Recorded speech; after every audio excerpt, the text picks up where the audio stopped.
Nous sommes ici au quartier Nzengayong, dans le 6e arrondissement de Libreville. Devant ce bassin versant, une infrastructure de drainage des eaux construite il y a quelque temps. Souvenez-vous, plusieurs années en arrière, le constat était ahurissant. Les eaux de pluie dictèrent leur loi au moindre intempérie. Aujourd'hui, c'est un ouf de soulagement exprimé par les populations depuis la fin des travaux. Je suis née ici, j'ai grandi ici. Par contre, avant, il y avait vraiment l'eau qui débordait.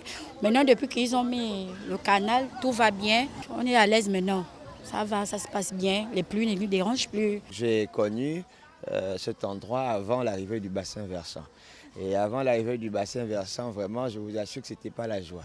C'était pas la joie, c'était compliqué. Vous pouvez voir de l'autre côté, vous remarquez, bon, le bassin versant, il est là. Avant, c'était comme une rivière. Pour que les gens quittent du côté droit pour aller au côté gauche, c'était compliqué, ils passaient dans l'eau. Voilà, donc le bassin versant arrive véritablement comme un soulagement. Un bassin versant effectif, mais qui laisse la population inquiète devant son entretien, au regard des grandes herbes qui ornent désormais les alentours. Inauguré en novembre 2021 par le chef du gouvernement, Rose Christiane Osuka-Raponda, cette infrastructure en béton d'un linéaire de 2,3 km a pour fonction de réduire les risques d'inondation et améliorer les conditions d'hygiène. Dans la capitale Libreville, plusieurs autres bassins ont été construits pour la collecte des eaux de ruissellement.